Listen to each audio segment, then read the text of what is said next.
डाकू रत्नाकर और देवर्षि नारद की कहानी। एक पौराणिक कथानक है। एक समय की बात है, रत्नाकर नाम का एक डाकू दस्युत हुआ करता था। अपने परिवार के भरण पोषण के लिए रत्नाकर चोरी, लूटपाट और राहगीरों की हत्या भी करता था। एक बार एक श्रेष्ठी जंगल के रास्ते से पालकी में बैठकर जा रहा था। घने जंगलों में डाकू रत्नाकर और उसके साथी छुपकर बैठे थे। डाकू रत्नाकर ने श्रेष्ठी का सारा धन और गहने लूटकर कहारों सहित उसकी हत्या कर दी। घटना के बाद उस राज्य के राजा ने पूरे नगर में घोषणा करवा दी कि कोई भी राहगीर अकेला जंगलों के रास्ते से नहीं जाए। इसके बाद सभी ओर भय का वातावरण बन चुका था। हर कोई जंगलों के रास्ते अकेला जाने से भय खाता था। संयोग से एक दिन देवर्षि नारद भी उन्हीं जंगलों से गुजर रहे थे। उन्होंने देखा कि सामने से कुछ राहगीर निर्वस्त्र होकर आ रहे थे। उन्होंने उनसे पूछा कि क्या हुआ, तो उन्होंने बताया कि आगे मत जाइए, अन्यथा आपको भी निर्वस्त्र होना पड़ेगा। लेकिन नारद तो नारद है, वो नहीं रुके। आखिरकार हमेशा की तरह डाकू रत्नाकर ने उनका भी रास्ता रोका, लेकिन देवर्षि नारद निर्भय होकर रत्नाकर की आंखों में आंखें डालकर खड़े थे। ये देख रत्नाकर बोला, तुझे मुझसे भय नहीं लगता ब्राह्मण? देवर्षि बोले, भय कैसा? रत्नाकर बोला, मैं डाकू रत्नाकर हूँ।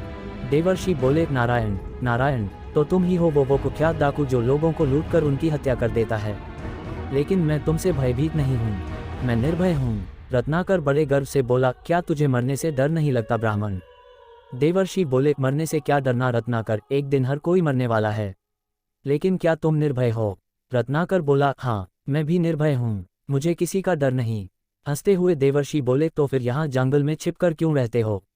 पाप से डरते हो, राजा से डरते हो, या प्रजा से डरते हो? तैश में आकर रत्नाकर बोला, मैं पापी नहीं हूँ और ना ही राजा से डरता हूँ न ही प्रजा से। देवर्षि बोले, तो फिर जंगलों में क्यों रहते हो? रत्नाकर बोला, मैं सैनिक था, लेकिन मुझ पर झूठा इल्जाम लगाकर राजद्रोह में देश निकाला दे दिया, केवल इसलिए कि मैंने कुछ गलत लोगों का साथ नहीं दिया। ये समझ अपराध को भूल जाता है और अपराधी को कभी क्षमा नहीं करता। इसलिए अब मैं इस समाज से अपना प्रतिशोध ले रहा हूँ।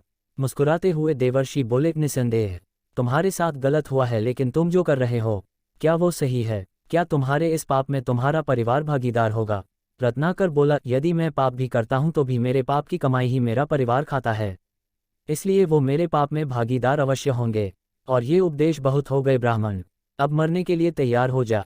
देवर्षि हंसते हुए बोले, मैं मरने के लिए तैयार हूं, लेकिन पहले ये बताओ कि क्या तुमने कभी अपने परिवार से पूछा है कि वो तुम्हारे पाप में भागीदार होंगे या नहीं? यदि तुमने नहीं पूछा है तो तुम व्यर्थ ही उनके लिए लोगों की हत्या करके अकेले इस जघन्य अपराध के भागीदार बन रहे हो। देवर्षि की बात सुनकर रत्नाकर विचलित हो गया। उसने अपने साथियों से कहा, बांध दो इस ब्राह्मण को पेड़ से, अभी मैं घर पूछकर आता हूँ, ताकि इस ब्राह्मण को सुकून से मार सकूं। देवर्षि हंसने लगे और रत्नाकर तुरंत अपने घर की ओर दौड़ा। रत्नाकर ने घर जाकर अपनी पत्नी से पूछा, मैं जो कर रहा हूँ क्या वो पाप है? पत्नी बोली, चोरी, लूटपाट और हत्या करना तो हमेशा से पाप है स्वामी। पत्नी की यह बात सुनकर रत्नाकर थोड़ा विचलित हो गया। उसने दूसरी बार पूछा, यदि यह पाप है तो क्या तुम मेरे इस पाप में भागीदार हो? पत्नी विनम्रता से बोली, आप मेरे पति हैं, आपके सुख दुख में आपका साथ देना मेरा कर्तव्य है, लेकिन आपके पाप में भागीदार होना नहीं। ये आपका कर्तव्य है कि आप हमारा पालन पोषण करें। पत्नी की यह बात सुनकर रत्नाकर अपने पिता के पास गया। उन्होंने भी यही जवाब दिया कि बेटा, ये तेरी कमाई है, इसे हम कैसे बांट सकते हैं? ये सुनकर रत्नाकर के पैरों तले से जमीन खिसक गई। वह सीधा घर से निकला और जंगल की चल दिया। देवर्षि नारद के पास जाकर उनके चरणों में गिरकर क्षमा याचना करने लगा। कहा जाता है कि वही डाकू रत्नाकर रामायण का रचयिता वाल्मीकि बना।